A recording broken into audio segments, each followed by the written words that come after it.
Mi abuela llevaba 5 años sin reconocerme. 5 años perdida en la niebla del Alzheimer, mirando a través de mí como si yo fuera una extraña. Pero ese día, cuando le mostré una fotografía amarillenta de 1952, sus ojos se aclararon por primera vez en años. Me miró directamente y susurró con una lucidez aterradora: tú también lo sabes, ¿verdad? Que ella nunca se fue. Que sigue esperando en el sótano. Y entonces volvió a perderse. Pero ya era demasiado tarde. Porque yo sabía exactamente de quién hablaba. Me llamo Elena Cortés. Tengo 42 años, soy abogada corporativa en la Ciudad de México, y durante la mayor parte de mi vida adulta creí que conocía toda la historia de mi familia. Mi abuela Magdalena era la matriarca, la mujer fuerte que crió a 4 hijos sola después de que mi abuelo muriera en un accidente en la fábrica textil donde trabajaba. Era la mujer que nos enseñó a todas las nietas a cocinar tamales, que nos contaba historias de la revolución que le había contado su propia madre, que nunca faltaba a misa los domingos. Era predecible, amorosa, tradicional. O eso pensábamos. Cuando le diagnosticaron Alzheimer hace 5 años, pensé que lo peor sería verla olvidar nuestros nombres, confundir nuestras caras, perderse en su propia casa. Y sí, todo eso fue devastador.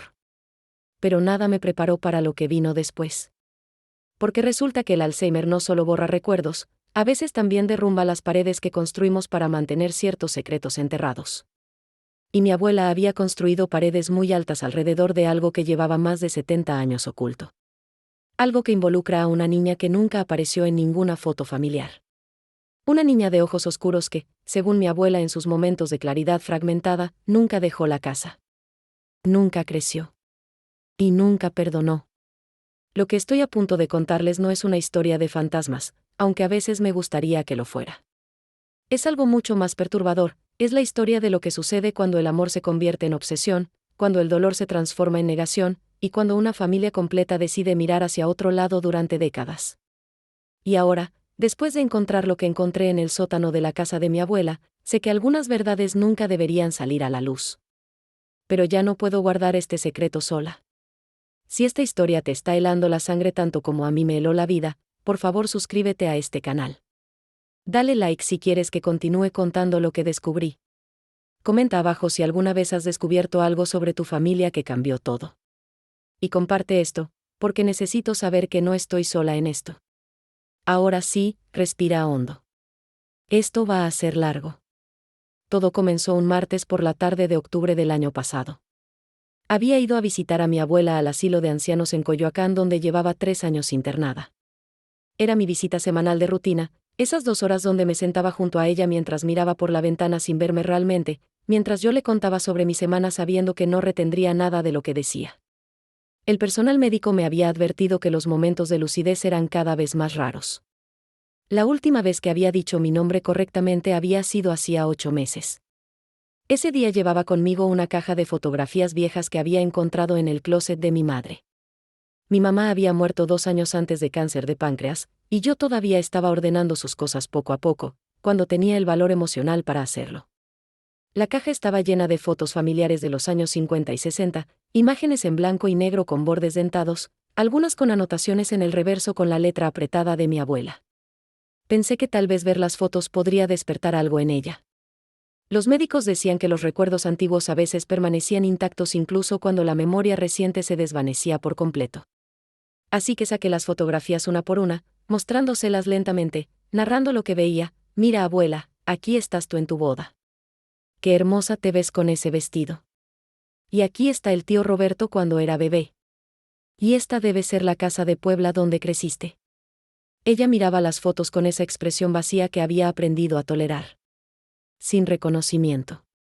Sin emoción. Solo ese parpadeo lento que me partía el corazón cada vez. Pero entonces saqué una fotografía que era diferente a las demás. Era más antigua, más deteriorada. La imagen mostraba la parte trasera de una casa que no reconocí. Una casa de adobe con un pequeño patio trasero. Y en el patio había 2 niñas. Una era claramente mi abuela, debía tener unos 12 o 13 años. Llevaba un vestido de algodón claro y tenía el cabello recogido en 2 trenzas. Pero la otra niña, que parecía tener unos 6 o 7 años, me llamó la atención de inmediato. Era pequeña, delgada, con el cabello muy oscuro cortado de manera desigual. Llevaba un vestido que parecía demasiado grande para ella. Pero lo que realmente me impactó fueron sus ojos. Incluso en esa fotografía vieja y borrosa, sus ojos eran intensos, penetrantes, y tenía una expresión extraña en el rostro. No estaba sonriendo como mi abuela. Miraba directamente a la cámara con algo que parecía entre miedo y rabia. Le mostré la foto a mi abuela casi distraídamente. ¿Quién es esta niña contigo, abuela? No esperaba respuesta. Pero entonces sucedió algo que nunca olvidaré mientras viva. Mi abuela dejó de mirar por la ventana. Sus ojos, que habían estado perdidos en algún lugar lejano, se enfocaron con una nitidez alarmante. Tomó la fotografía de mis manos con un movimiento brusco, sorprendentemente fuerte para alguien de 88 años. Y se quedó mirándola fijamente, sin parpadear, durante lo que parecieron minutos completos.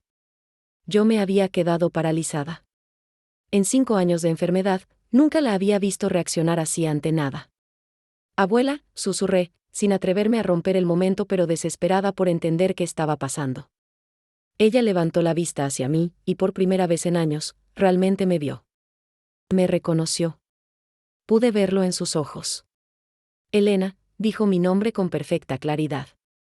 Tú también lo sabes, ¿verdad? Mi corazón comenzó a latir más rápido. ¿Qué es lo que sé, abuela? Ella volvió a mirar la fotografía, y su mano empezó a temblar. Que ella nunca se fue. Que sigue esperando en el sótano. Su voz era apenas un susurro, pero cada palabra era perfectamente articulada. Todo este tiempo. Esperando. Porque yo le prometí. Le prometí que volvería por ella. Sentí que se me erizaba cada pelo del cuerpo. ¿Quién, abuela? ¿Quién es esta niña? Pero tan rápido como había llegado, la claridad se desvaneció. Sus ojos se nublaron nuevamente. La fotografía cayó de sus manos temblorosas. Y volvió a mirar por la ventana como si yo no existiera, como si los últimos 2 minutos nunca hubieran ocurrido. Me quedé sentada allí, con la fotografía en mis manos, mirando a esa niña desconocida, sintiendo que algo fundamental acababa de cambiar. Porque mi abuela nunca había tenido un sótano en su casa. O al menos, eso era lo que toda la familia siempre había creído. Esa noche no pude dormir. Me quedé mirando el techo de mi departamento en la Condesa, dándole vueltas a las palabras de mi abuela. Sigue esperando en el sótano. ¿Qué sótano? La casa donde mi abuela había vivido durante 50 años, la casa donde yo había pasado incontables tardes de mi infancia, no tenía sótano. Era una casa típica de clase media en la colonia Narvarte, construida en los años 60. Piso de mosaico, 2 plantas, un pequeño jardín trasero. Conocía cada rincón de esa casa. Pero entonces recordé algo. Mi abuela no siempre había vivido ahí. Antes de casarse, antes de mudarse a la Ciudad de México, había crecido en Puebla. En una casa vieja que había pertenecido a mi bisabuelo, un comerciante de telas que había muerto antes de que yo naciera. Esa casa se había vendido cuando mi abuela se casó en 1955. Nunca la había visto. Nadie en mi generación la había visto. A las 6 de la mañana, ya estaba despierta con mi laptop, buscando en los archivos históricos en línea. Sabía que la casa había estado en el centro de Puebla, cerca del Zócalo. Mi madre me había mencionado el nombre de la calle una vez, Calle de la Luz. Después de 2 horas de búsqueda, encontré un registro de propiedad de 1945 a nombre de mi bisabuelo, Roberto Delgado Marín. La dirección era Calle de la Luz número 17. Hice algo impulsivo. Llamé a mi trabajo y dije que estaba enferma. Metí algunas cosas en un bolso, incluyendo la caja de fotografías, y a las 9 de la mañana ya estaba en mi coche, manejando hacia Puebla. El viaje normalmente tomaba 2 horas, pero esa mañana me pareció eterno. No podía dejar de pensar en la expresión de mi abuela, en esa claridad aterradora que había aparecido por un momento. Llegué a Puebla poco después del mediodía. El centro histórico estaba lleno de turistas como siempre. Encontré la calle de la Luz sin problemas. Era una calle estrecha, adoquinada, llena de edificios coloniales. El número 17 era una casa de 2 plantas con fachada de azulejos de Talavera, típica de Puebla. Se veía habitada pero descuidada. La pintura estaba desconchada, algunas ventanas tenían las cortinas cerradas. Me quedé parada frente a la casa durante varios minutos, sin saber qué hacer exactamente. ¿Tocar la puerta? ¿Y decir qué? Hola, mi abuela vivió aquí hace 70 años y creo que hay una niña muerta en su sótano. Sonaba demente incluso en mi propia cabeza. Pero entonces noté algo. Había un pequeño callejón lateral que corría junto a la casa. En la Ciudad de México, estos callejones viejos a menudo eran pasajes hacia los patios traseros de las casas antiguas. Me asomé. El callejón estaba sucio, lleno de basura y grafiti, pero efectivamente conducía a la parte trasera de las propiedades. Miré a mi alrededor. Nadie me estaba prestando atención. Todos estaban ocupados con sus propios asuntos. Antes de poder pensarlo demasiado, entré al callejón. Mi corazón latía tan fuerte que podía escucharlo en mis oídos. Esto era técnicamente allanamiento. Yo, una abogada, estaba a punto de cometer un delito. Pero algo más fuerte que la razón me empujaba hacia adelante. El callejón daba a un pequeño patio trasero compartido por varias casas. Había ropa colgada en algunos tendederos, macetas con plantas medio muertas, un perro viejo que me miró con indiferencia. Y entonces la vi. La casa del número 17 desde atrás. Y era exactamente la misma casa de la fotografía. El mismo muro de adobe, aunque ahora estaba parcialmente cubierto con cemento. La misma distribución. Incluso había un árbol viejo, probablemente el mismo árbol que aparecía borroso en el fondo de la fotografía de los años 50. Me acerqué a la parte trasera de la casa. Había una puerta de madera, vieja y agrietada. Probé la manija. Estaba cerrada con llave, como era de esperarse. Pero junto a la puerta había una ventana baja, casi a nivel del suelo. Una ventana con barrotes oxidados que daba a lo que parecía ser una bodega o un sótano. Me arrodillé en el suelo polvoriento y miré a través de los barrotes. Dentro estaba oscuro. Saqué mi celular y usé la linterna. El haz de luz iluminó lo que claramente era un sótano. Podía ver paredes de piedra, un piso de tierra apisonada, algunas cajas viejas apiladas. Y algo más. En la pared del fondo, había algo pintado. O escrito. No podía distinguirlo bien desde ese ángulo. ¿Qué estás haciendo? La voz me hizo saltar y casi soltar el teléfono. Me giré y vi a un hombre mayor, probablemente de unos 70 años, mirándome con desconfianza. Llevaba una camisa de trabajo manchada y tenía las manos llenas de grasa, como si hubiera estado reparando algo. Yo. Lo siento, tartamudeé, poniéndome de pie rápidamente.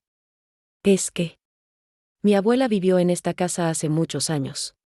Solo quería verla. El hombre me estudió con ojos entrecerrados. ¿Tu abuela? Sí, Magdalena Delgado. Bueno, ahora es Magdalena Cortés. Vivió aquí en los años 40 y 50. Algo cambió en la expresión del hombre. Su desconfianza se transformó en algo más parecido a la incomodidad. Delgado, repitió. Esa familia vendió esta casa hace mucho tiempo. Lo sé. Solo quería ver dónde creció. ¿Usted vive aquí? El hombre negó con la cabeza. Yo vivo 2 casas más allá. Esta casa. Bueno, ha tenido varios dueños desde los Delgado. La familia actual solo la usa para almacenamiento. Casi nunca vienen. Se quedó en silencio por un momento, luego agregó con un tono extraño, es una casa con mala suerte. Todos los que han vivido aquí se van después de poco tiempo. Dicen que hay ruidos. Que a veces se escuchan llantos de niños por las noches. Sentí que se me helaba la sangre. ¿Llantos de niños? El hombre se encogió de hombros, incómodo. Yo no creo en esas cosas. Pero es lo que dicen los vecinos. Especialmente los que tienen habitaciones que dan al callejón. Dicen que a veces, muy tarde en la noche, se escucha a una niña llorar. Y que viene de esta casa. Del sótano. Volví a la Ciudad de México esa misma noche, pero mi mente se había quedado en Puebla. En esa ventana con barrotes. En las palabras del vecino sobre llantos de niños. En la expresión de mi abuela cuando dijo, ella nunca se fue. Necesitaba más información, y solo había un lugar donde podría encontrarla, con mi tía Beatriz, la hermana mayor de mi madre. La tía Beatriz tenía 73 años y era la historiadora no oficial de la familia. Guardaba álbumes, documentos, cartas, todo. Si alguien sabía algo sobre la infancia de mi abuela en Puebla, sería ella. Vive en una casa grande en San Ángel, llena de antigüedades y recuerdos familiares. La llamé esa noche y le pregunté si podía visitarla al día siguiente. Ella, siempre amable, aceptó de inmediato. Llegué a su casa a las 11 de la mañana del miércoles. Me recibió con café y pan dulce, como siempre. Nos sentamos en su sala, rodeadas de fotografías enmarcadas de generaciones de Cortés y Delgados. ¿A qué debo el honor de esta visita?, preguntó con una sonrisa. Sabes que siempre eres bienvenida, pero normalmente estás tan ocupada con el trabajo. Le conté sobre mi visita a mi abuela. Sobre la fotografía. Sobre su momento de claridad. No mencioné mi viaje a Puebla ni lo del sótano todavía. Quería ver su reacción primero. ¿Tienes la fotografía?, preguntó, y noté que su sonrisa se había desvanecido un poco. Se la mostré. Ella la tomó con cuidado, se puso sus lentes de lectura, y la estudió en silencio durante un largo momento. ¿La reconoces?, pregunté finalmente. La tía Beatriz dejó la foto sobre la mesa de centro, pero no quitó los ojos de ella. Nunca había visto esta fotografía, dijo lentamente. Pero conozco la historia de esa niña. O al menos, parte de ella. Mi corazón se aceleró. ¿Qué niña? ¿Quién es? Mi tía se quitó los lentes y me miró directamente. Su nombre era Lucía. Lucía Hernández. Era la hija de una mujer que trabajaba para mi abuelo Roberto en su tienda de telas. Esto fue en Puebla, a principios de los años 50. La madre de Lucía, Esperanza, era viuda. Su esposo había muerto en un accidente en una mina. Esperanza trabajaba como costurera para mi abuelo, y a veces llevaba a Lucía al trabajo porque no tenía con quién dejarla. ¿Y qué pasó con ella? Mi tía suspiró, y pude ver que esta conversación le causaba incomodidad. Lucía desapareció en 1952. Tenía 7 años. Un día simplemente no volvió a casa. Su madre la buscó por toda la ciudad. Hubo una investigación policial, pero en esos tiempos, las desapariciones de niños pobres no recibían mucha atención. Nunca la encontraron. La madre enloqueció de dolor. Estuvo buscándola durante años, pegando carteles, hablando con cualquiera que quisiera escuchar. Eventualmente se la llevaron a un hospital psiquiátrico. Murió allí unos años después. Sentí que las manos me temblaban. ¿Y mi abuela? ¿Qué relación tenía con Lucía? La tía Beatriz volvió a mirar la fotografía. Tu abuela tenía 14 años cuando Lucía desapareció. Eran cercanas. Lucía prácticamente vivía en la casa de los Delgado. Mi abuelo Roberto era buena persona, dejaba que la niña jugara allí mientras su madre trabajaba. Tu abuela, que era hija única, la trataba como a una hermana pequeña. Le enseñaba a leer, jugaban juntas. Por eso, cuando Lucía desapareció, tu abuela quedó devastada. Pero hay algo más, ¿verdad?, presioné. Algo que no me estás diciendo. Mi tía se levantó y caminó hacia una vitrina donde guardaba álbumes viejos. Sacó uno grande, con cubierta de cuero, y lo trajo de vuelta al sofá. Lo abrió en una página específica, como si supiera exactamente dónde buscar. Era un recorte de periódico, amarillento y frágil. El titular decía, niña de 7 años desaparecida en el centro de Puebla. Madre ruega por información. Había una fotografía de Lucía. Era la misma niña de la foto que yo había encontrado, pero esta era más clara. Miraba a la cámara con esos ojos intensos y tristes. Lee la fecha, dijo mi tía. El periódico era del 15 de agosto de 1952. Ahora mira esto. Volteó la página del álbum. Había otra fotografía, esta de mi abuela. Estaba fechada en septiembre de 1952, un mes después de la desaparición. Mi abuela aparecía sentada en lo que parecía ser un jardín, pero se veía completamente diferente. Había perdido mucho peso. Tenía ojeras profundas. Y su expresión era de absoluto terror apenas contenido. Después de que Lucía desapareció, tu abuela no volvió a ser la misma, continuó la tía Beatriz. Mi madre, tu bisabuela, estaba muy preocupada. Decía que Magdalena apenas comía, que tenía pesadillas todas las noches, que se la pasaba llorando en su habitación. Y que se negaba rotundamente a bajar al sótano de la casa. Antes de la desaparición, el sótano era como su lugar secreto, donde ella y Lucía jugaban. Pero después, ni siquiera quería escuchar la palabra sótano. ¿La policía habló con ella?, pregunté, aunque ya intuía la respuesta. Sí. Varias veces. Pero tu abuela insistió en que no sabía nada. Que la última vez que vio a Lucía fue en la tarde, cuando se fue caminando hacia su casa. La policía nunca encontró evidencia que sugiriera lo contrario. Eventualmente, el caso se enfrió. Se asumió que Lucía había sido secuestrada por un extraño, o que se había perdido y algo le había pasado. Su cuerpo nunca apareció. Se hizo un silencio pesado en la habitación. Finalmente pregunté lo que estaba pensando. Tía, ¿tú crees que mi abuela sabía algo más? Mi tía me miró con una expresión que no pude descifrar completamente. Había dolor allí, y algo más. Miedo, tal vez. Elena, tu abuela ha sido una mujer buena toda su vida.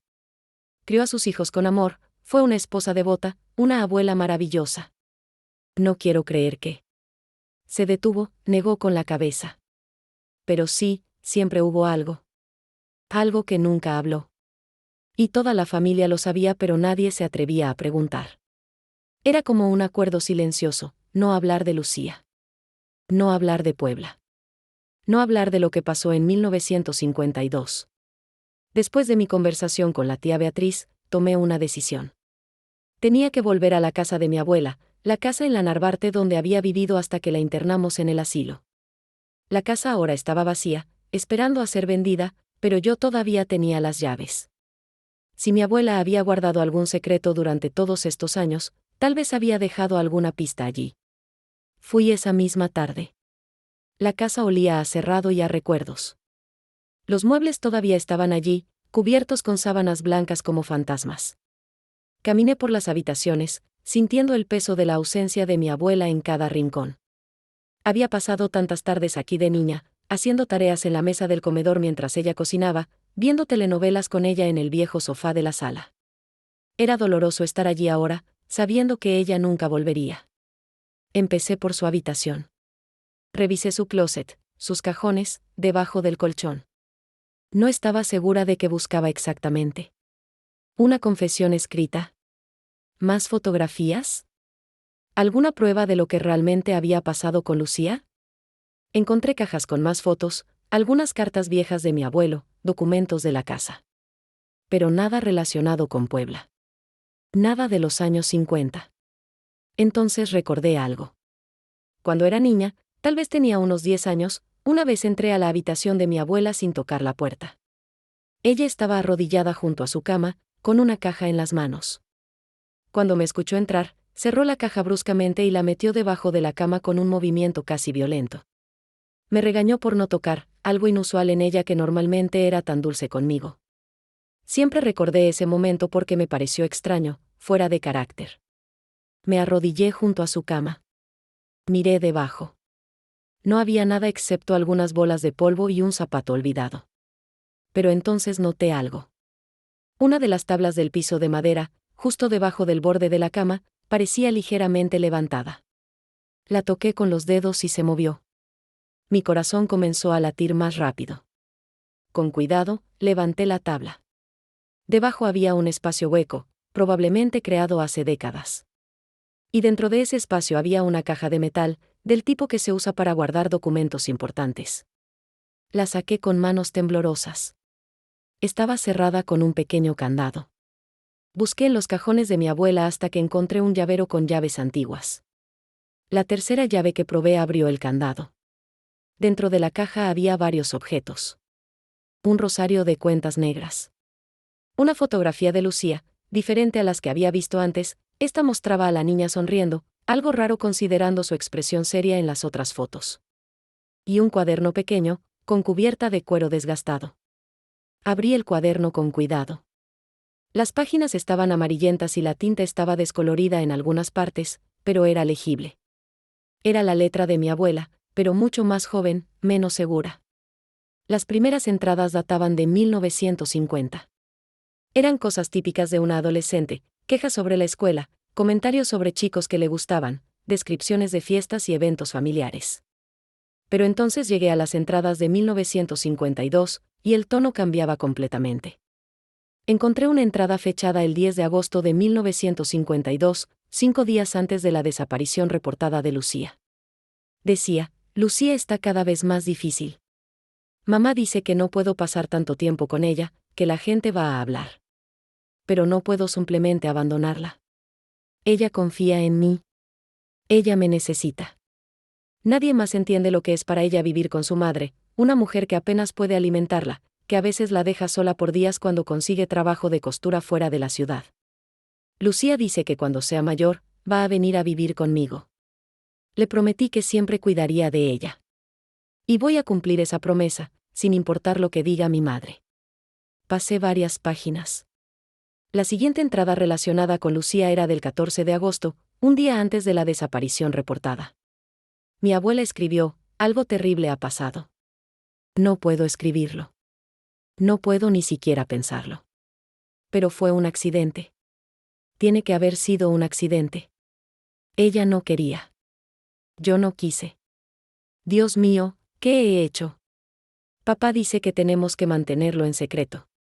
Que si alguien se entera, me llevarán presa. Que arruinará nuestras vidas.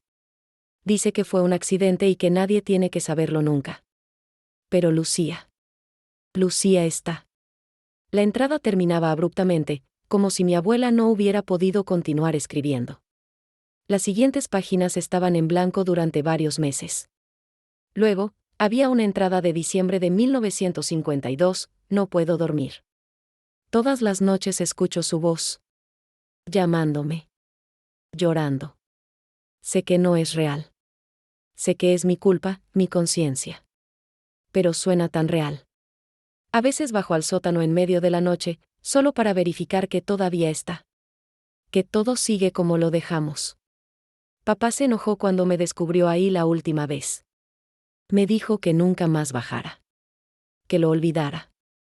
Pero, ¿cómo puedo olvidar? Ella era mi responsabilidad. Y le fallé de la peor manera posible.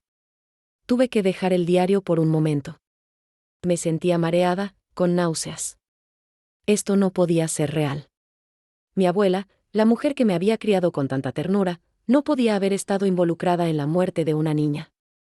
Pero las palabras estaban allí, escritas con su propia mano cuando era apenas una adolescente. Fue un accidente, me repetí a mí misma. Ella dijo que fue un accidente. Pero entonces, ¿por qué nunca lo reportaron? ¿Por qué la madre de Lucía tuvo que sufrir años de incertidumbre, sin saber qué le había pasado a su hija? ¿Por qué mi bisabuelo decidió ocultarlo en lugar de llamar a la policía? Y lo más perturbador de todo, ¿qué significaba verificar que todavía está? ¿Verificar que todavía está dónde? Leí el diario completo esa noche, sentada en el piso de la habitación de mi abuela, con solo una lámpara pequeña iluminando las páginas.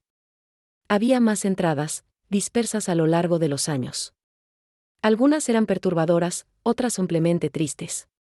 1954, cuando mi abuela tenía 16 años, escribió: vamos a vender la casa.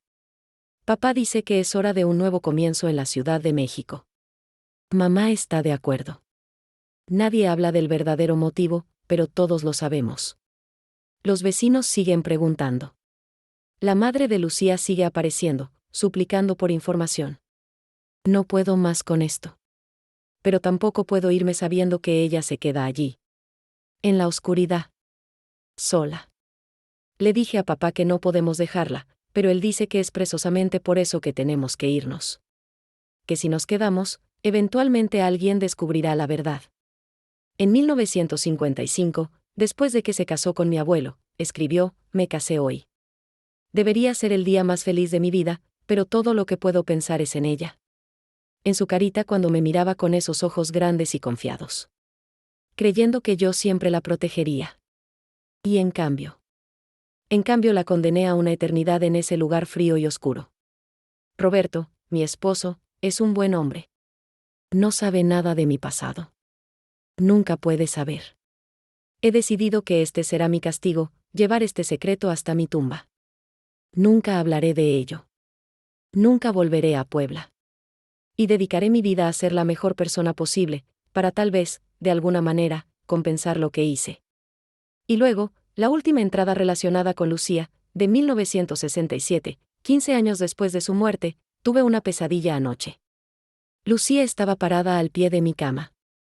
Se veía exactamente como la última vez que la vi, con ese vestido azul que tanto le gustaba. Pero su piel estaba gris y sus ojos estaban vacíos. Me señaló y dijo: «Dijiste que volverías por mí. Prometiste que no me dejarías sola». Me desperté gritando. Roberto estaba muy preocupado, pero le dije que solo fue una pesadilla sin sentido. Pero no lo fue. Fue un recordatorio. Porque efectivamente le prometí. La última vez que la vi con vida, cuando todavía podía hablar, cuando todavía había tiempo para salvarla, le prometí que volvería. Que solo necesitaba ir por ayuda. Pero nunca volví. Y ahora ha pasado tanto tiempo que sé que si bajo allí nuevamente, si abro esa puerta, lo que encuentre ya no será la niña que conocí. Será algo mucho peor. Cerré el diario y me quedé sentada en el silencio de esa casa vacía, procesando lo que acababa de leer. Las piezas comenzaban a encajar de una manera horrible. Lucía no había sido secuestrada por un extraño. No se había perdido.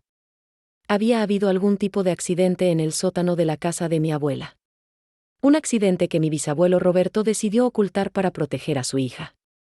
Habían dejado el cuerpo de Lucía en el sótano. Probablemente sellado de alguna manera.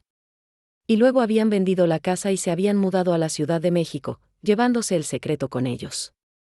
Pero había algo más en las palabras de mi abuela que me perturbaba profundamente. Esa última entrada, donde mencionaba abrir esa puerta y encontrar algo mucho peor. Como si estuviera sugiriendo que algo le había pasado al cuerpo de Lucía después de todos esos años. O peor aún, como si sugiriera que había quedado algo de Lucía allí, algo más que solo restos físicos. Recordé las palabras del vecino en Puebla: dicen que a veces se escuchan llantos de niños por las noches. Que viene del sótano. Y las palabras de mi abuela durante su momento de claridad: ella sigue esperando en el sótano.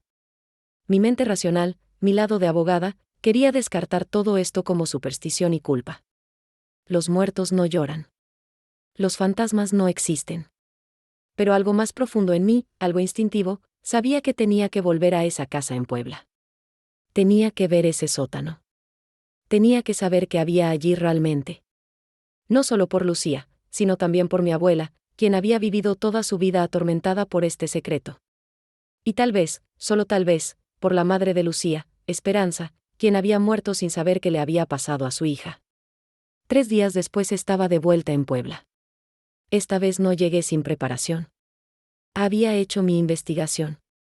Descubrí que la familia actual que era dueña de la casa número 17 en la calle de la Luz vivía en Veracruz y prácticamente nunca visitaba la propiedad. La usaban solo para almacenar muebles viejos y cajas. El contacto que encontré en el registro de propiedades fue un hijo de los dueños, un hombre llamado David Garza, de unos 50 años. Lo llamé haciéndome pasar por una investigadora privada contratada por mi familia para resolver un caso antiguo. No era completamente mentira. Le expliqué que mi abuela había vivido en esa casa décadas atrás y que estaba tratando de rastrear información sobre una niña desaparecida en los años 50. Para mi sorpresa, él fue cooperativo. Dijo que había escuchado rumores sobre que la casa estaba embrujada, y que esa era parte de la razón por la que su familia nunca había podido venderla o rentarla por mucho tiempo. Le pregunté si podía visitarla, inspeccionar el sótano específicamente. Hubo una pausa larga en la línea. Luego dijo: honestamente, ni siquiera sé si el sótano tiene entrada accesible. Cuando mis padres compraron la casa en 1978, la puerta del sótano estaba sellada con cemento. Nunca nos molestamos en abrirla. ¿Por qué querríamos? Era solo un espacio de almacenamiento subterráneo, probablemente lleno de humedad y alimaña. Sentí que se me hacía un nudo en el estómago. ¿Sellada con cemento? Sí. Los dueños anteriores lo hicieron aparentemente. Mis padres lo descubrieron cuando quisieron revisar los cimientos para hacer reparaciones. Hay una puerta en la cocina, o al menos solía haber una puerta. Ahora es solo una pared. Le expliqué que necesitaba ver esa puerta sellada, que era importante para cerrar el caso de la niña desaparecida. Después de más conversación y de prometerle que mi familia cubriría cualquier daño a la propiedad, accedió a darme acceso. Me dijo que él no podía viajar a Puebla en ese momento, pero que le pediría al vecino que vigilaba ocasionalmente la casa que me dejara entrar. El mismo vecino mayor que yo había conocido la vez anterior. Llegué a la casa el viernes por la tarde. El vecino, don Ramiro como me dijo que lo llamara, me estaba esperando con las llaves. Estaba claramente curioso pero también nervioso. ¿De verdad crees que hay algo allí abajo?, me preguntó mientras abría la puerta principal. Hace 70 años que sellaron ese sótano. ¿Qué esperas encontrar? Respuestas, le dije simplemente. La casa por dentro era exactamente como imaginaba que sería una casa vieja de Puebla. Techos altos, paredes gruesas, pisos de mosaico de pasta que alguna vez fueron hermosos pero ahora estaban agrietados y descoloridos. Olía a humedad y a años de abandono. Había muebles cubiertos con sábanas, cajas apiladas contra las paredes. Todo cubierto con una capa gruesa de polvo. Don Ramiro me guió a la cocina. Era un espacio grande con una estufa antigua de gas, alacenas de madera oscura, y una pila de concreto para lavar. Y entonces la vi. En la pared del fondo, donde probablemente alguna vez había habido una puerta, ahora había solo una pared de bloques de cemento. Se veía diferente del resto de la pared, claramente añadida después de la construcción original. Alguien había pintado sobre ella, intentando que se mezclara con el resto, pero era obvio que estaba sellando algo. Ahí está, dijo don Ramiro. Nunca entendí por qué alguien sellaría un sótano así. Completamente. Sin dejar ni siquiera una ventilación. Toqué la pared. El cemento estaba frío bajo mis dedos. Detrás de esta pared estaba el sótano. Y en ese sótano, según el diario de mi abuela, estaban los restos de Lucía Hernández. Una niña de 7 años que había desaparecido en 1952 y cuya madre había muerto sin saber la verdad. Necesito abrir esto, le dije a don Ramiro. Él me miró como si estuviera loca. ¿Abrir la pared? Pero eso va a ser un desastre terrible. ¿Y si no encuentras nada allí, entonces qué? Si no encuentro nada, yo pago por sellarla de nuevo. Pero necesito ver qué hay allí. Don Ramiro suspiró, pero asintió. Está bien. Tengo herramientas. Pero voy a necesitar ayuda. No puedo demoler una pared solo a mi edad. Terminamos llamando al nieto de don Ramiro, un muchacho de 20 y pocos años llamado Miguel que trabajaba en construcción. Le pagué $1000 en efectivo para que viniera esa misma tarde y nos ayudara a abrir la pared. Le dije que era para una investigación de un caso antiguo. No le mencioné nada sobre cuerpos o desapariciones. Mientras mejor, pensé. Miguel llegó con sus herramientas, un martillo demoledor, cinceles, una máscara antipolvo. Esto va a ser ruidoso y va a haber mucho polvo, advirtió. ¿Estás segura de que quiere hacer esto? Más segura de lo que había estado de cualquier cosa en mi vida. Miguel comenzó a trabajar en la pared alrededor de las 6 de la tarde. El ruido del martillo demoledor era ensordecedor en el espacio cerrado de la cocina. Don Ramiro y yo nos quedamos en la sala contigua, esperando. Con cada golpe, sentía que mi ansiedad aumentaba. Parte de mí todavía esperaba que esto fuera un malentendido terrible. Que abriríamos el sótano y encontraríamos solo cajas viejas, o nada en absoluto. Que el diario de mi abuela había sido producto de su imaginación adolescente o algún tipo de expresión de culpa por algo completamente diferente. Pero otra parte de mí, la parte que había visto la claridad en los ojos de mi abuela cuando mencionó a la niña en el sótano, la parte que había leído cada palabra de ese diario, sabía que íbamos a encontrar algo. Y ese conocimiento me llenaba de terror. Después de casi 45 minutos, el ruido se detuvo. Miguel salió de la cocina, cubierto de polvo blanco, tosiendo. Ya abrí un hueco lo suficientemente grande, dijo, quitándose la máscara. Hay definitivamente un espacio allí atrás. Y huele. Se detuvo, haciendo una mueca. Huele muy mal. Como a humedad extrema. Y algo más. Algo podrido. Sentí que mi estómago se retorcía. Don Ramiro me miró con preocupación. Tal vez deberías llamar a la policía antes de entrar. Todavía no, dije, levantándome. Primero necesito ver qué hay allí. Miguel negó con la cabeza. Con todo respeto, señora, yo no voy a entrar ahí. Ya hice mi trabajo abriendo la pared. Lo que haya allí adentro es su problema. Entré a la cocina. El aire estaba lleno de polvo que bailaba en los últimos rayos de luz solar que entraban por la ventana. Miguel había abierto un hueco en la pared de aproximadamente 1 metro de ancho. A través de él, pude ver la oscuridad del sótano. Saqué mi celular y encendí la linterna. El haz de luz penetró la oscuridad, revelando escalones de piedra que descendían. Las paredes eran de adobe antiguo, húmedas y cubiertas de moho. Y el olor que Miguel había mencionado era efectivamente fuerte. No era exactamente el olor de un cadáver en descomposición, eso lo sabría por mi trabajo en casos legales relacionados con herencias y propiedades donde a veces se encontraban cuerpos. Este era diferente. Más viejo. Más denso. Como tierra mojada mezclada con algo más, algo orgánico que llevaba décadas pudriéndose en la oscuridad. Voy a bajar, anuncié. Don Ramiro protestó, ni siquiera sabemos si esos escalones son seguros.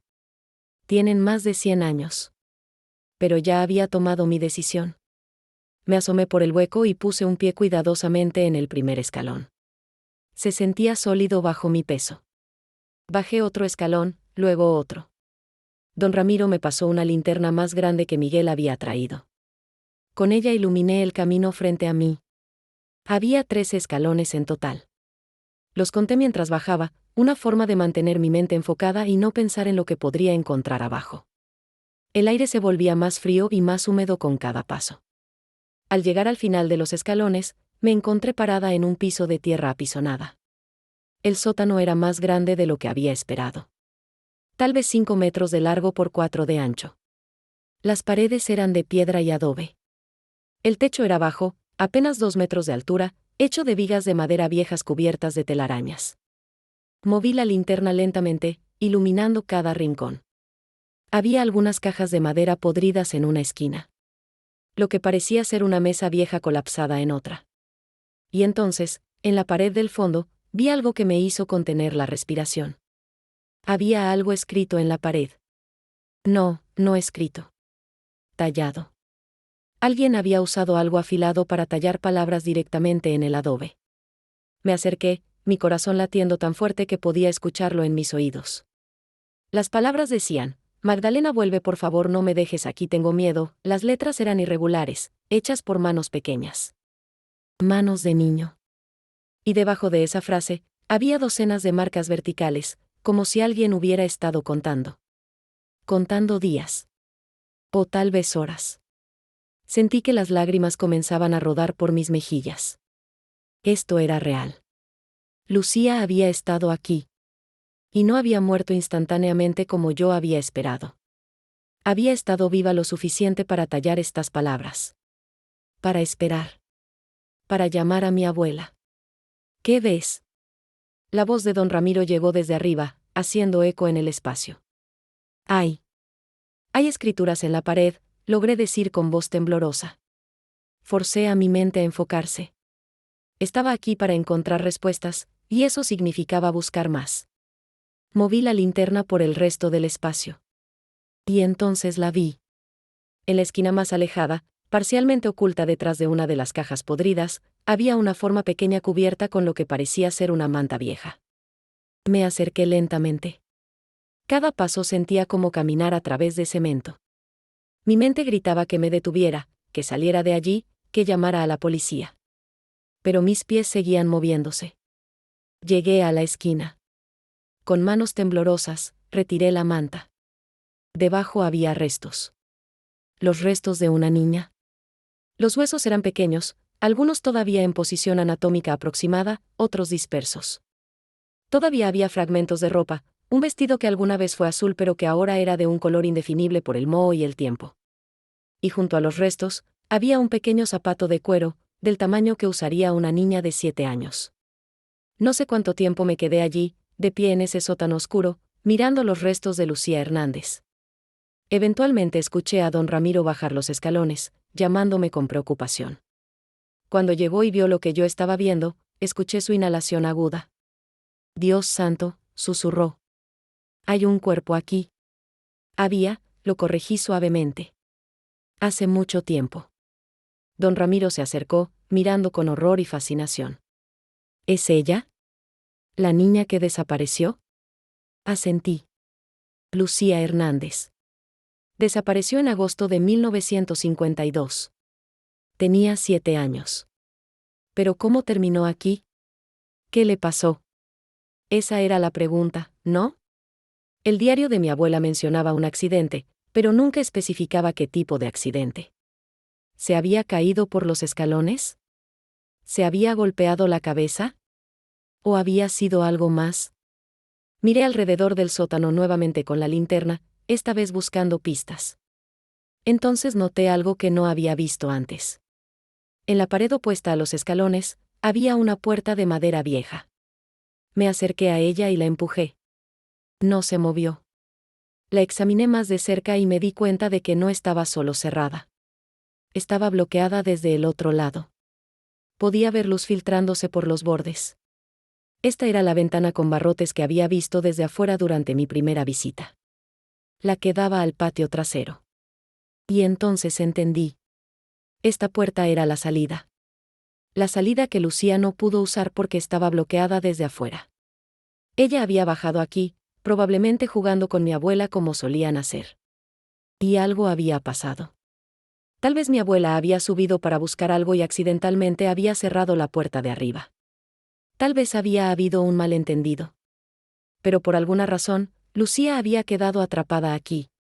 Y para cuando alguien se dio cuenta, para cuando mi abuela volvió. Ya era demasiado tarde. O tal vez no. Las palabras talladas en la pared sugerían que Lucía había estado viva lo suficiente para escribir, para esperar, para rogar. ¿Cuánto tiempo había pasado? Horas. Días. El pensamiento era insoportable. Le conté mi teoría a don Ramiro. Él miraba la puerta bloqueada con expresión sombría. Entonces la encerraron aquí. ¿Accidentalmente o propositalmente? No lo sé, admití. El diario de mi abuela dice que fue un accidente. Pero también dice que su padre decidió sellarlo todo en lugar de llamar a la policía. Lo cual sugiere que había algo que ocultar. Tenemos que llamar a las autoridades, dijo don Ramiro con firmeza. Esto es una escena del crimen. Vieja, sí, pero todavía un crimen.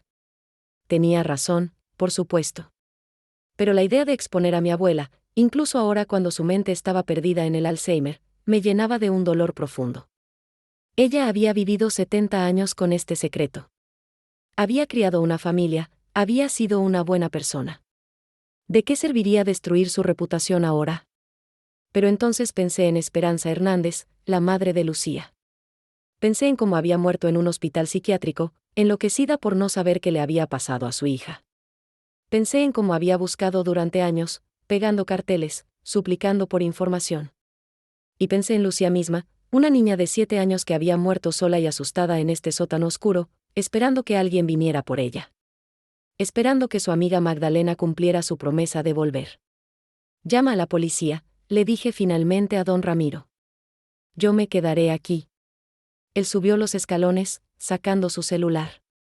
Yo me quedé en el sótano, con Lucía. Me senté en el piso de tierra, a una distancia respetuosa de sus restos, y empecé a hablarle en voz baja. Lo siento, le dije. Siento lo que te pasó. Siento que mi abuela no volvió. Siento que te dejaron aquí sola durante todos estos años. Pero ahora saben dónde estás. Ahora tu historia va a ser contada. Y tal vez, de alguna manera, eso te traiga algo de paz. El aire del sótano parecía más ligero de repente. O tal vez era solo mi imaginación. Pero juro que sentí algo, una presencia que había estado esperando durante 7 décadas, y que finalmente podía descansar. La policía llegó media hora después. Primero vinieron 2 oficiales locales, luego un detective, luego un equipo forense completo. El sótano se llenó de gente con uniformes, linternas, cámaras. Fotografiaron todo. Tomaron muestras.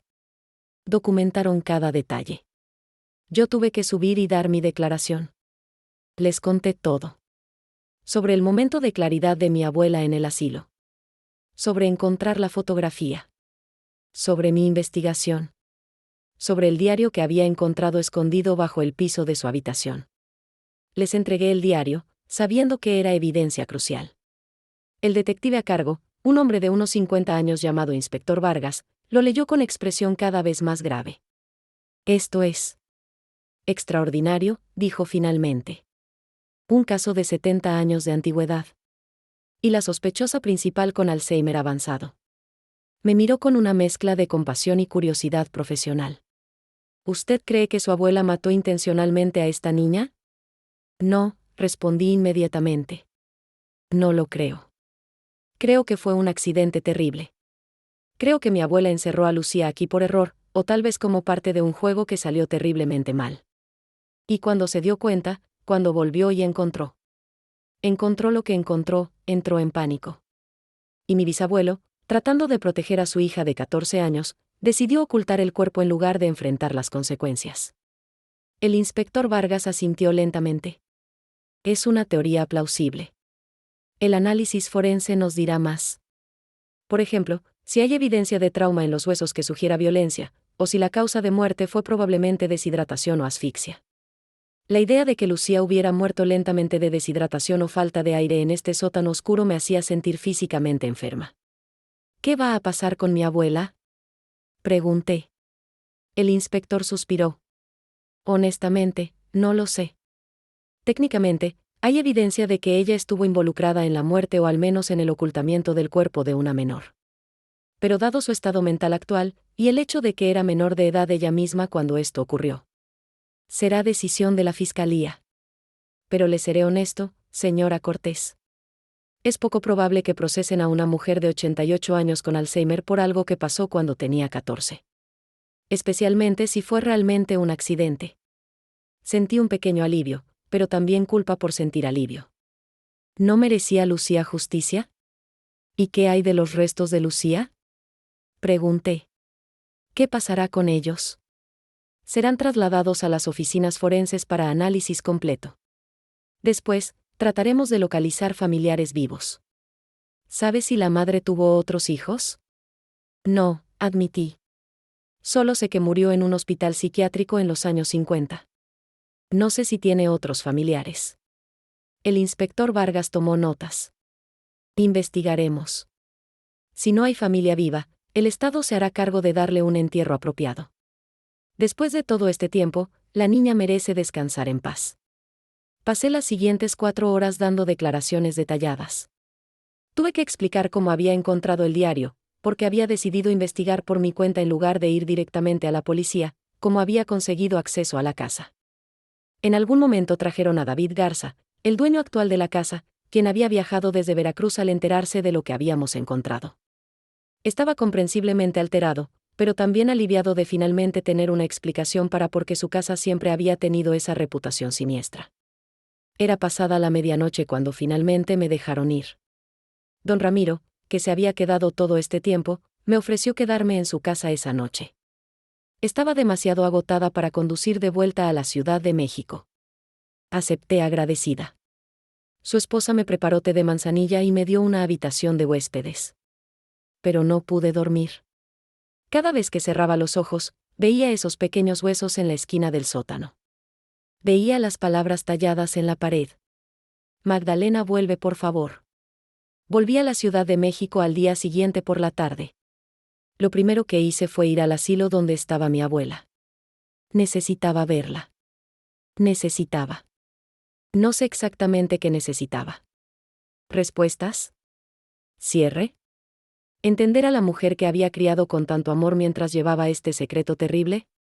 La encontré en su habitación, sentada en su silla junto a la ventana como siempre. Mirando hacia afuera sin ver realmente. Me senté a su lado en silencio durante varios minutos. Finalmente, saqué la fotografía. La misma fotografía que había desencadenado todo esto.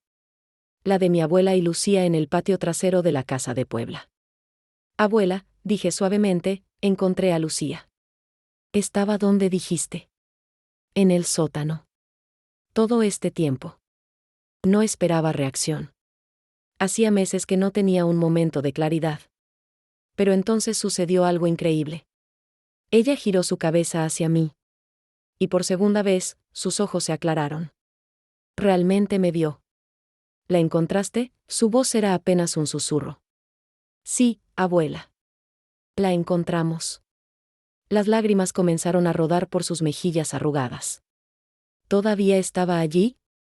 ¿Después de todo este tiempo? Sí. Sus restos estaban allí. Y las palabras que escribió en la pared. Llamándote. Pidiéndote que volvieras. Mi abuela cerró los ojos y un sollozo salió de su garganta. Yo iba a volver. Ese día. Le dije que solo iba a ir por agua y comida. Que volvería en una hora. Pero cuando llegué arriba, mi padre estaba ahí. Le conté lo que había pasado. Como Lucía y yo habíamos estado jugando a las escondidas y ella se había escondido en el sótano. Y como yo, sin pensarlo, como broma, había cerrado la puerta y bloqueado la salida del patio. Pensé que ella podría salir por la puerta de la cocina como siempre. No sabía.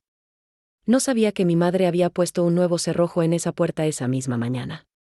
Un cerrojo que solo se abría con llave desde afuera. Estaba escuchando la confesión que había esperado durante semanas.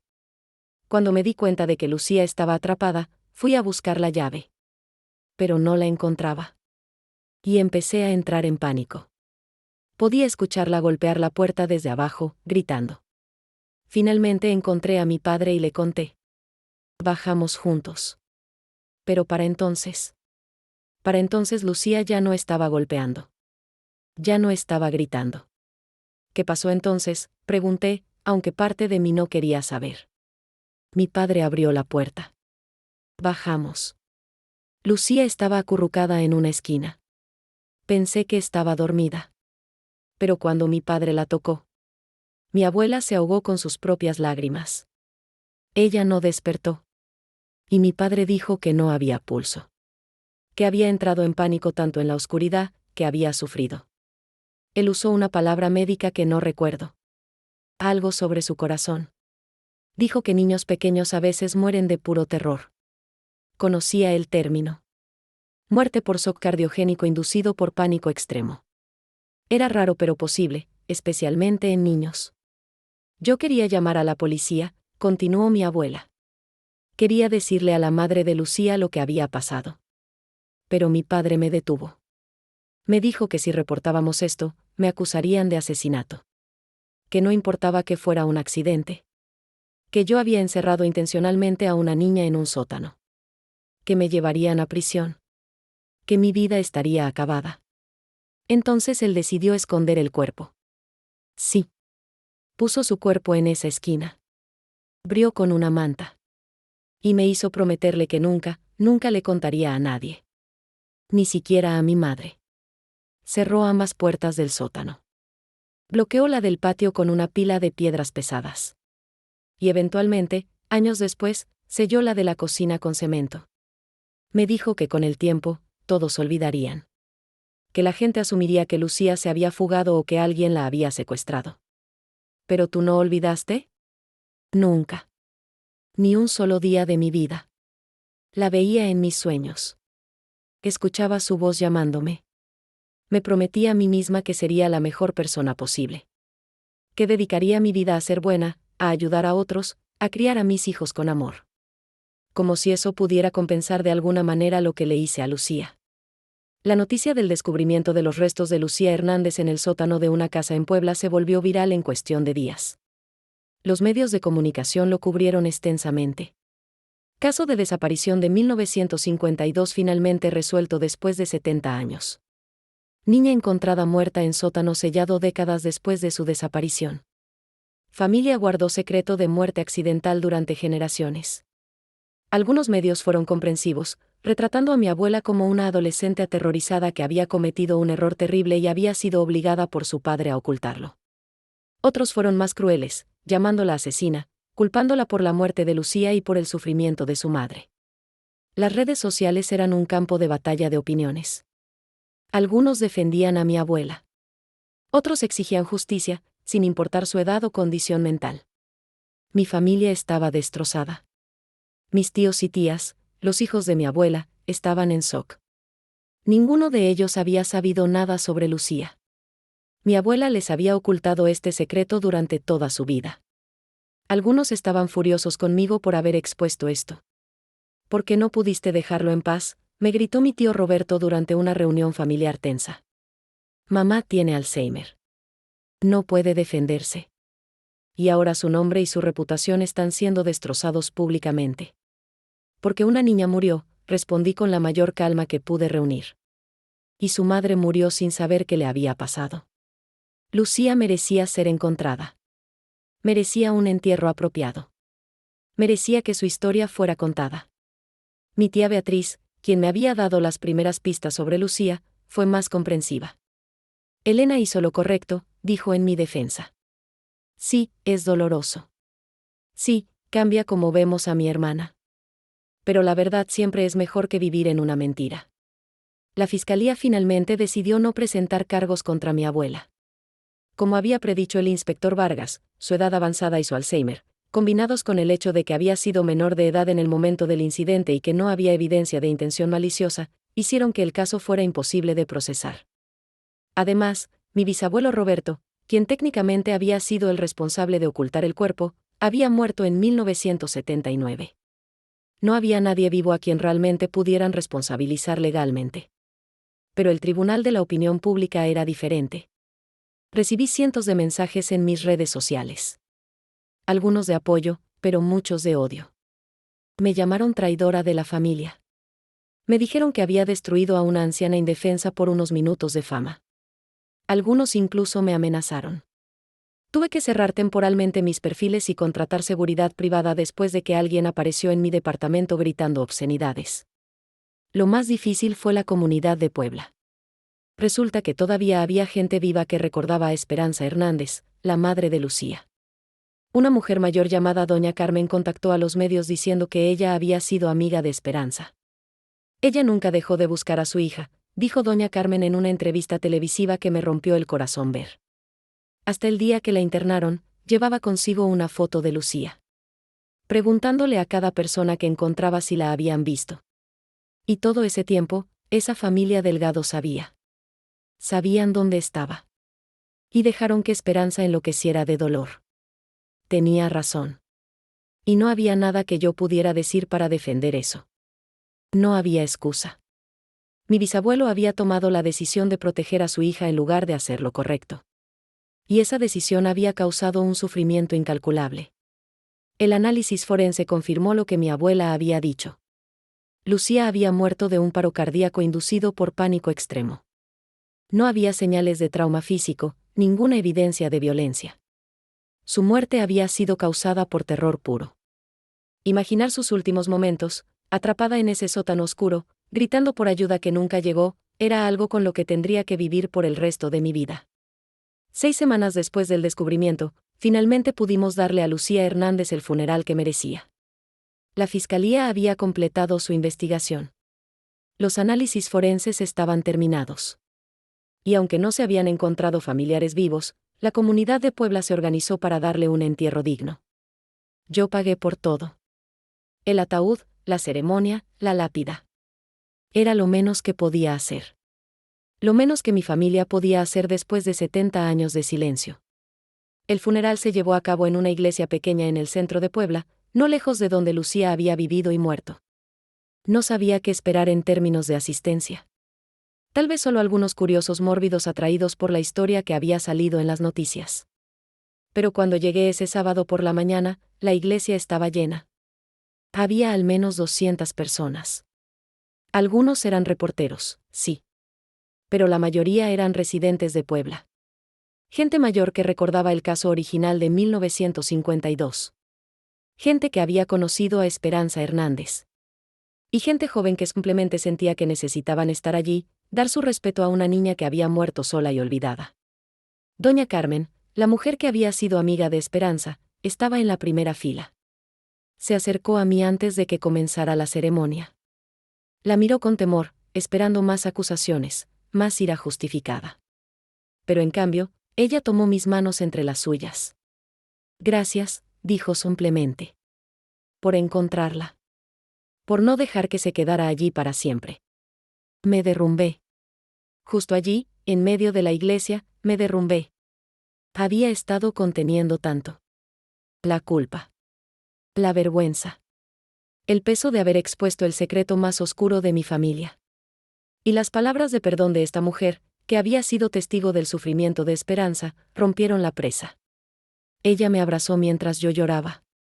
No fue tu culpa, susurró. Tú solo tenías que vivir con las consecuencias de las decisiones de otros. Pero hiciste lo correcto al final.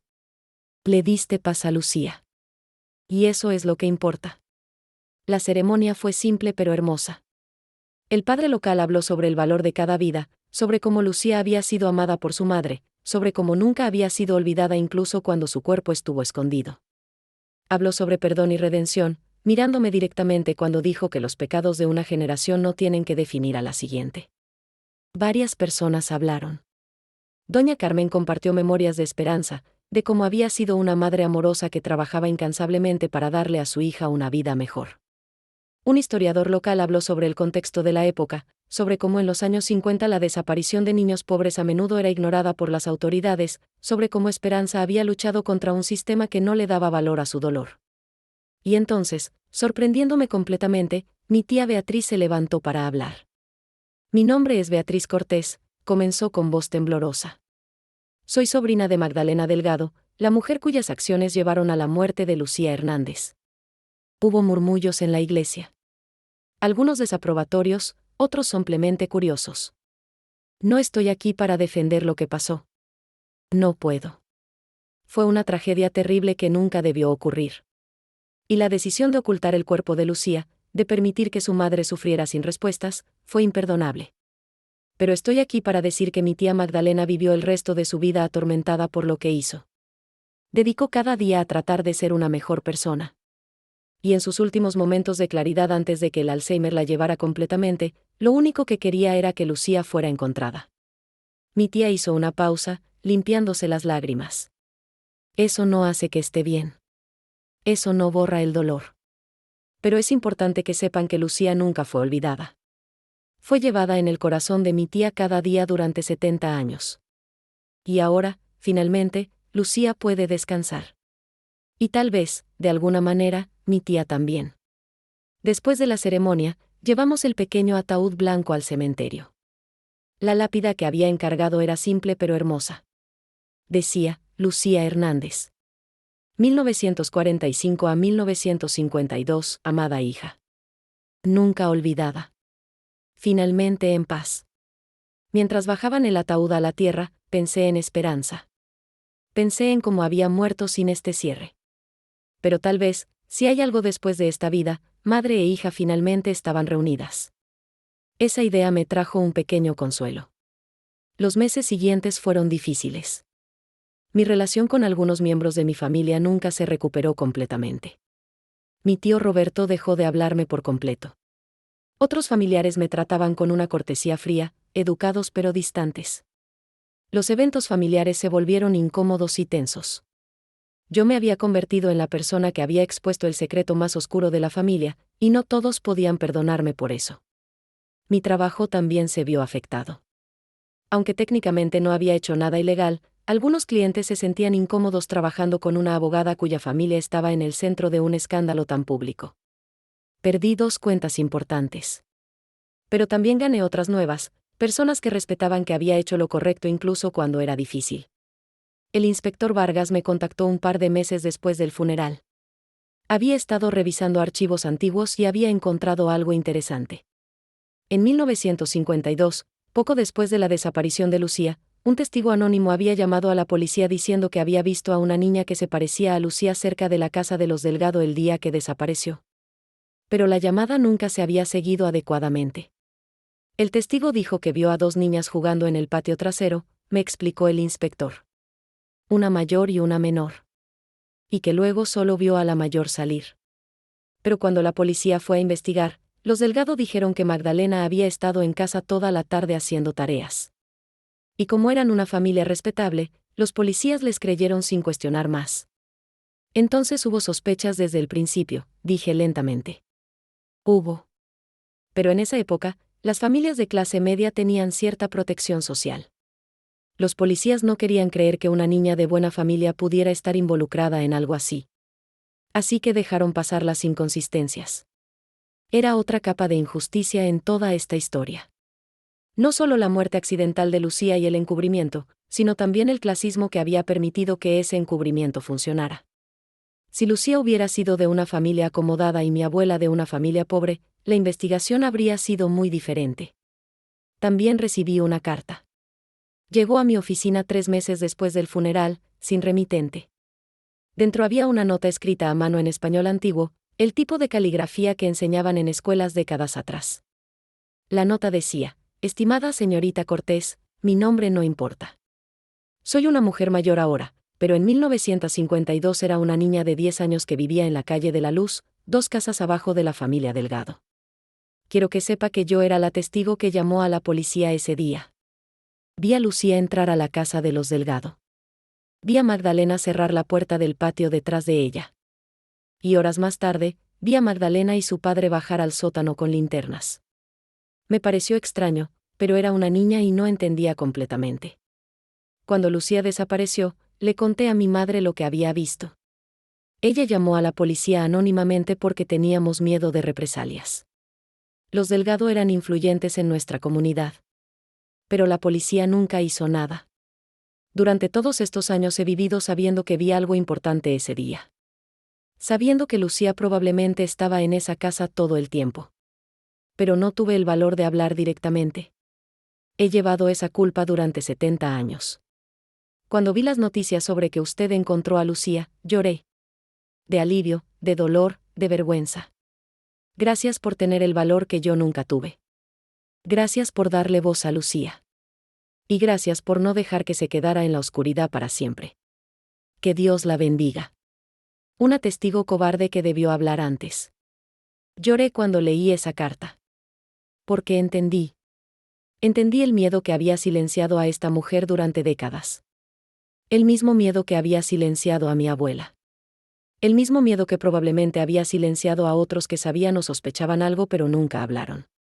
El miedo es una fuerza poderosa. Y en 1952, en una sociedad más rígida y estratificada, ese miedo era aún más paralizante. 6 meses después de encontrar a Lucía, fui a ver a mi abuela por última vez mientras todavía tenía algún momento de claridad. Los médicos me habían advertido que estaba en las etapas finales del Alzheimer. Que pronto perdería incluso las funciones básicas. Que era solo cuestión de tiempo. Entré a su habitación en el asilo y la encontré dormida en su cama. Se veía tan pequeña, tan frágil. Esta mujer que una vez había sido el pilar de nuestra familia, fuerte e inquebrantable, ahora era apenas un eco de sí misma. Me senté a su lado y tomé su mano. Sus ojos se abrieron lentamente. Por un momento no me reconoció. Pero entonces, por tercera y última vez, la claridad regresó a sus ojos. Elena, dijo mi nombre. Sí, abuela. Soy yo. ¿Le dieron un funeral? ¿A Lucía? Sí. Fue hermoso. Mucha gente vino. La enterramos apropiadamente. Tiene una lápida con su nombre. Las lágrimas rodaron por sus mejillas. Gracias. Gracias por hacer lo que yo nunca pude. Abuela, necesito preguntarte algo. Y necesito que seas completamente honesta conmigo. Ella asintió débilmente. ¿Fue realmente un accidente? ¿O hubo algo más? Ella cerró los ojos por un largo momento. Cuando los abrió nuevamente, había una tristeza tan profunda que casi no podía sostener su mirada. Fue un accidente, dijo finalmente. Pero fue mi culpa. Lucía y yo habíamos estado jugando a las escondidas toda la mañana. Ella siempre elegía el sótano para esconderse porque sabía que yo le tenía miedo a la oscuridad. Y yo siempre tardaba en encontrarla porque no quería bajar. Ese día, estaba frustrada. Cansada del juego. Así que cuando ella bajó al sótano nuevamente, cerré ambas puertas. La de la cocina y bloqueé la del patio con piedras. Pensé que sería gracioso. Que ella se asustaría un poco y finalmente entendería cómo me sentía yo cuando me obligaba a bajar a ese lugar oscuro. Hizo una pausa, su respiración irregular. Iba a dejarla allí solo unos minutos. Solo para asustarla un poco. Pero entonces mi madre me llamó. Necesitaba ayuda con algo en la cocina. Y me olvidé. Simplemente me olvidé de que Lucía estaba allí abajo. No fue hasta horas después, cuando su madre vino preguntando por ella, que recordé. Bajé corriendo. Y cuando abrí la puerta, su voz se quebró completamente. Ella estaba acurrucada en esa esquina. Había estado llorando tanto que su voz estaba ronca. Había tallado esas palabras en la pared con una piedra afilada. Había golpeado la puerta hasta que sus pequeños puños sangraron. Y cuando finalmente bajé, cuando finalmente la vi, sus ojos me miraron con tanto terror y traición. Traté de despertarla. Le supliqué que despertara. Pero no lo hizo. Y nunca lo haría. Porque la había matado. Mi juego cruel, mi castigo mezquino, la había matado. Abuela. No, me interrumpió. Necesitas saber la verdad completa. Fui una niña cruel ese día. No una santa que cometió un error inocente. Fui deliberadamente cruel con una niña más pequeña que confiaba en mí completamente. Y ella pagó por mi crueldad con su vida.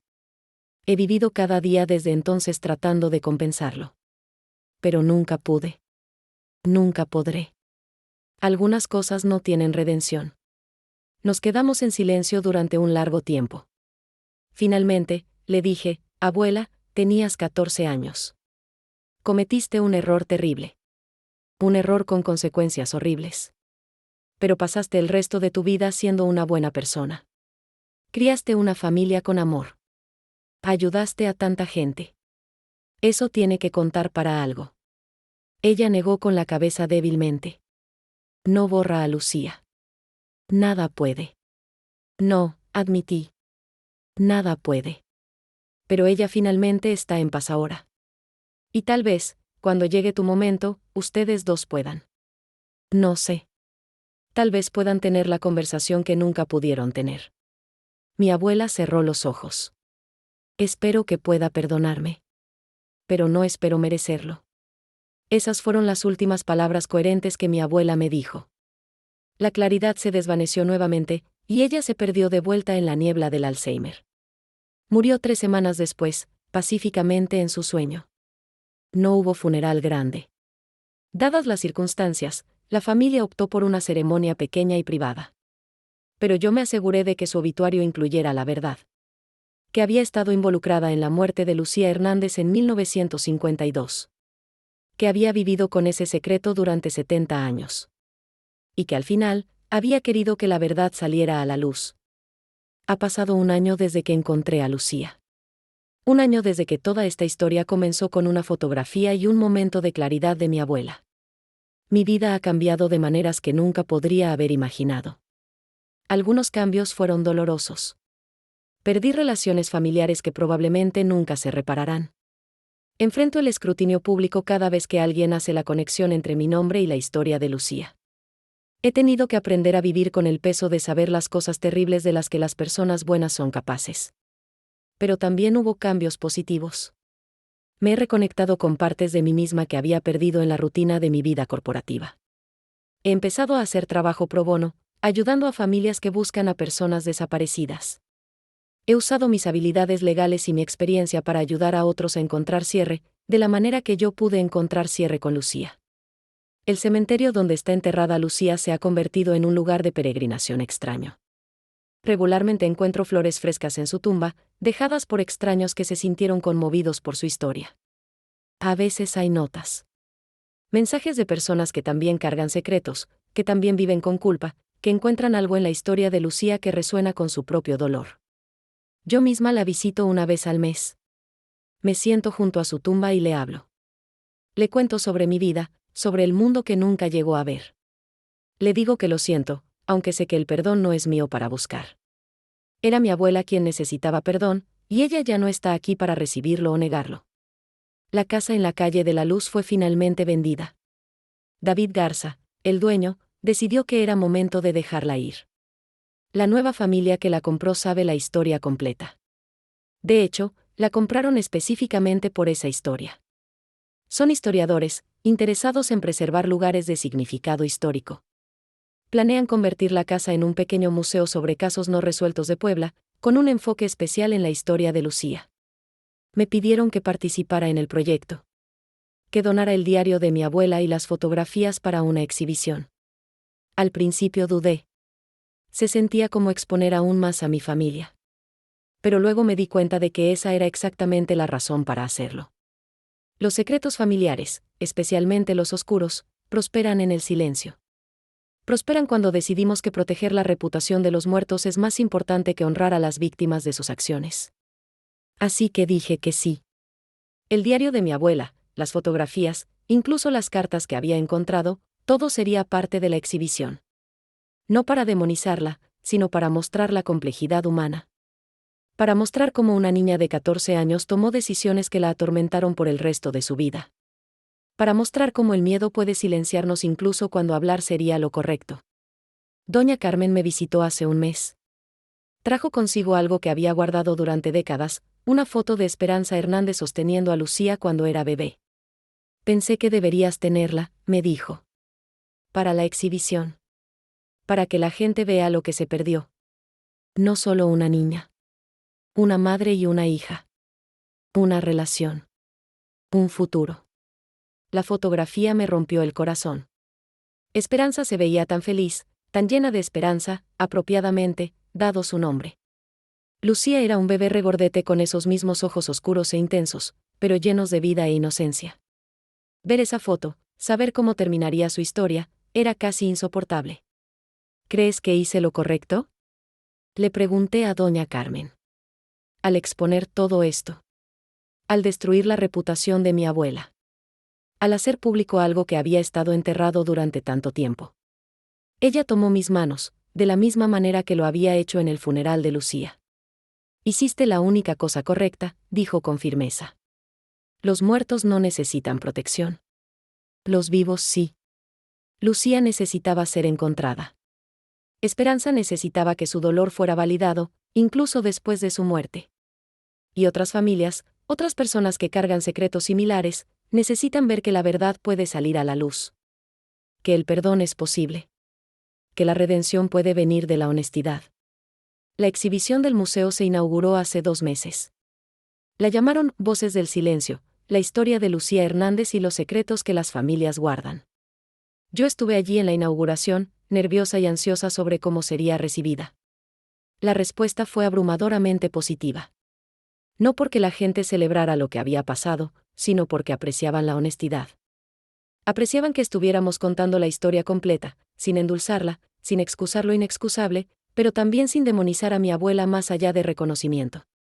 La exhibición incluye todo. Las fotografías de Lucía y mi abuela cuando eran niñas, jugando juntas, aparentemente felices. El diario de mi abuela con sus entradas cada vez más desesperadas. Fotografías del sótano tal como lo encontramos. Las palabras talladas en la pared, preservadas en fotografías de alta resolución porque eran demasiado frágiles para ser removidas.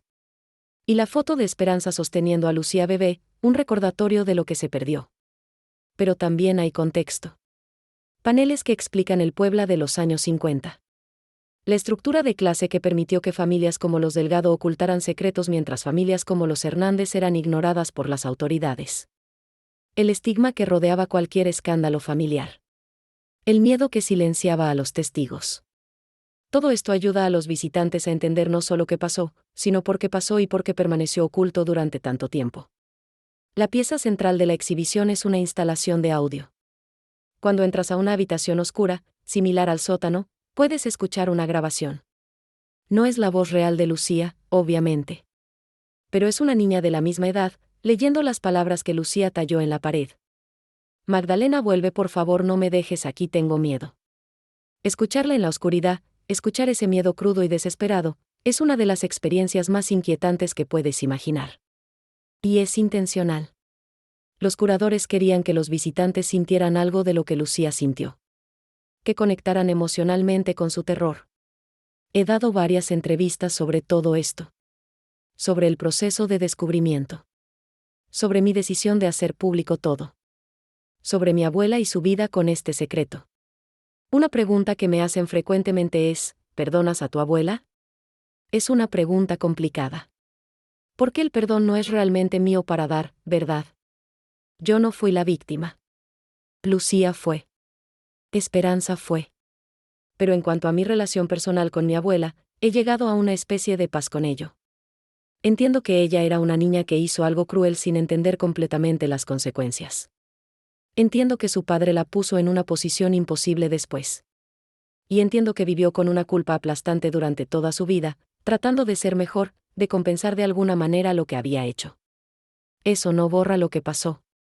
No hace que esté bien. Pero me ayuda a verla como un ser humano complejo en lugar de como un monstruo. Y creo que eso es importante. Porque si la reducimos a simplemente una asesina o una niña malvada, perdemos algo crucial. Perdemos la oportunidad de entender cómo personas normales, incluso buenas personas, son capaces de cosas terribles bajo las circunstancias correctas. Y entender eso nos ayuda a ser más cuidadosos nosotros mismos. A reconocer cuando estamos tomando decisiones por miedo en lugar de por coraje. A hablar cuando el silencio sería más fácil pero menos correcto. También me preguntan, ¿qué le dirías a tu abuela si pudieras hablar con ella ahora? Y mi respuesta es simple: gracias por finalmente dejarme encontrar la verdad. Gracias por ese momento de claridad cuando me dijiste dónde buscar. Porque sin eso, Lucía todavía estaría en ese sótano. Y su historia nunca habría sido contada. Hay un último detalle que no le he contado a nadie todavía. Algo que pasó hace 3 semanas y que todavía estoy procesando. Fui a visitar la tumba de Lucía como lo hago cada mes. Era temprano en la mañana, el cementerio estaba vacío excepto por el jardinero que trabajaba en el otro extremo. Me senté junto a la lápida y hice lo que siempre hago: le conté a Lucía sobre mi mes, sobre la exhibición del museo, sobre cómo su historia estaba ayudando a otras personas. Cuando terminé, saqué la fotografía. La misma fotografía que había desencadenado todo esto. La foto de mi abuela y Lucía en el patio trasero de la casa de Puebla. La había llevado conmigo para mostrarle a Lucía que todavía la recordábamos, que su imagen todavía existía en el mundo. Pero cuando miré la fotografía, noté algo que nunca había visto antes. En el fondo, en una de las ventanas de la casa, había un reflejo. Tuve que usar la lupa de mi teléfono para verlo claramente. Era una figura. Una figura pequeña. Una niña, parecía. Pero no estaba parada con mi abuela y Lucía en el patio. Estaba dentro de la casa. Mirando hacia afuera desde lo que parecía ser. Desde el sótano. Quedé helada. ¿Cómo era esto posible? La foto mostraba claramente a Lucía afuera con mi abuela. Entonces, ¿quién era la figura en la ventana? ¿Un error en la revelación de la foto? ¿Una mancha que por coincidencia parecía una figura humana? ¿O era algo más? Guardé la fotografía con manos temblorosas. Decidí que no voy a investigar esto más. Algunas preguntas es mejor dejarlas sin respuesta. Lucía finalmente está en paz. Mi abuela está en paz. Y yo estoy aprendiendo a vivir con las verdades que descubrí y los misterios que tal vez nunca entenderé completamente. Pero a veces, tarde en la noche, cuando estoy sola en mi departamento, pienso en esa figura en la ventana. Y me pregunto, ¿qué más estaba pasando en esa casa? ¿Qué otros secretos permanecen enterrados? ¿Y cuántas otras Lucías hay allá afuera, esperando que alguien tenga el valor de buscarlas? Supongo que nunca lo sabré. Y tal vez eso está bien. Porque algunas historias no tienen finales limpios. Algunas verdades son solo el comienzo de preguntas más profundas. Y algunas puertas, una vez abiertas, revelan no solo una habitación, sino un pasillo entero de puertas más allá, cada una con sus propios secretos esperando en la oscuridad. Todo lo que puedo hacer es vivir con lo que sé. Honrar la memoria de Lucía. Y seguir contando su historia, porque mientras su historia sea contada, ella nunca será olvidada nuevamente. Y eso, al final, es todo lo que cualquiera de nosotros puede esperar: ser recordados. Ser vistos. Ser escuchados. Incluso después de que nos hayamos ido, incluso después de que la oscuridad nos haya reclamado, que alguien recuerde que estuvimos aquí. Que importamos. Que nuestras vidas significaron algo. Lucía Hernández importó. Y ahora el mundo lo sabe. Eso tendrá que ser suficiente.